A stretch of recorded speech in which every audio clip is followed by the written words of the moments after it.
Hello there and welcome. As always, this is Mikhail or Michael speaking, and before the video starts, I want to say thank you all who decided to support me financially, be it through Patreon or Super Thanks. I really appreciate your help and generosity, so thank you friends and have a blessed day. Now today's video I will start with the Zaporozhian front, where within the last 24 hours, Russian forces became extremely active around the towns of Malotakmachka, Orikhiv and Novodanilovka.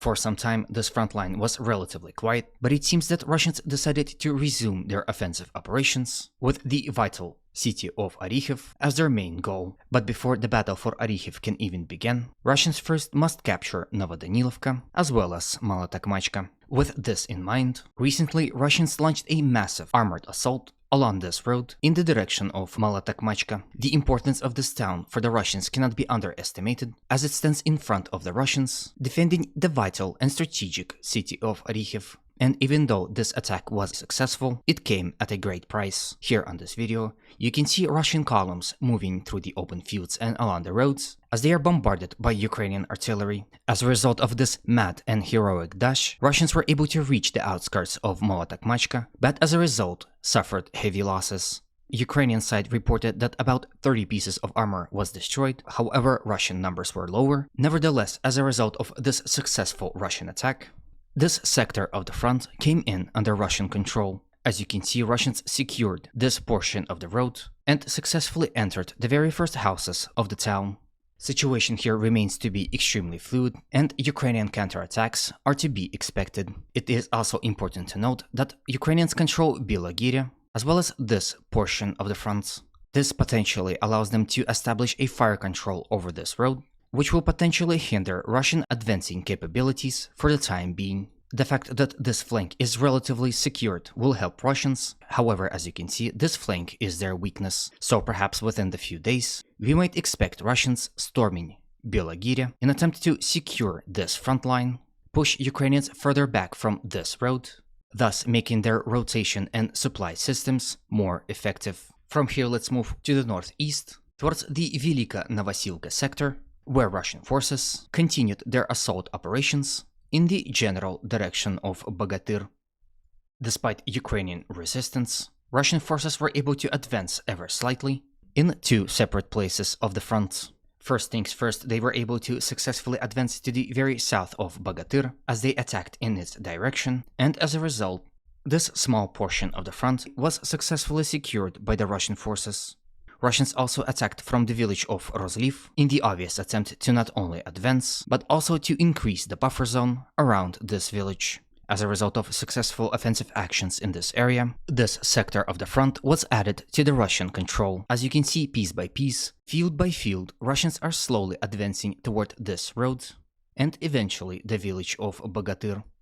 It seems they are also looking forward to securing those roads, capturing this sector, and solidifying the front line before storming the village of Bogatyr.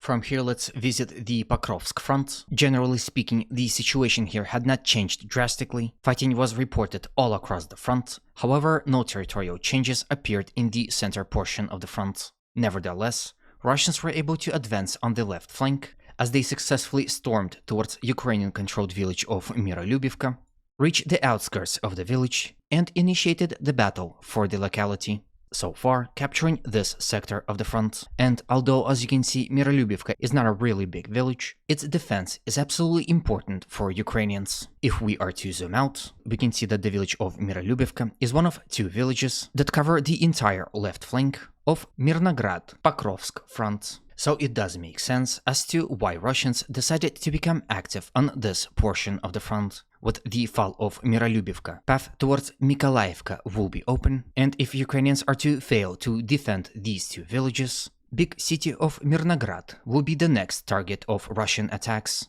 So in total, it seems that Russians are looking to capture those two villages, as well as perhaps even Mirne and Malinivka, secure the left flank, thus putting those two strategically important cities in a massive fire pocket.